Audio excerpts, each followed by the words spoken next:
Elle n'en croit pas ses yeux, un trou, en plein milieu de sa cour. La conséquence d'un tir d'obus azerbaïdjanais. La bombe est tombée dans notre cour, a détruit un four à pain, des bâtiments attenants, un chauffe-eau solaire et d'autres équipements.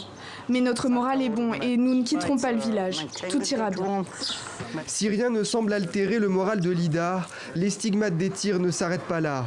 Il y en a partout dans le village de Chinari, le résultat des combats entre l'Arménie et l'Azerbaïdjan. Les affrontements ont repris il y a une semaine à la frontière au nord du pays. 12 militaires et civils azerbaïdjanais, mais aussi 4 soldats arméniens ont perdu la vie. Les habitants craignent un scénario proche de celui de la guerre du Haut-Karabakh qui a eu lieu entre février 1988 et mai 1994. Et parfois, c'est la crainte qui gagne leur rang. J'ai peur d'être seule à la maison. À cause de cette peur, parfois je ne quitte pas ma maison. La plupart du temps, je reste au sous-sol, car le dernier étage peut être frappé et je crains de monter.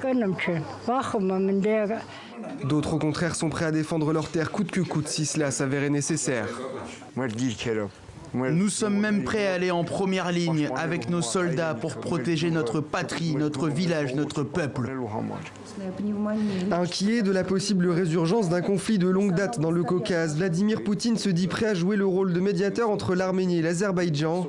La Russie est à la fois un partenaire et allié privilégié de l'Arménie où elle dispose d'une base militaire, mais aussi l'un des principaux pourvoyeurs d'armes de l'Azerbaïdjan, qui jouit d'une importante rente pétrolière.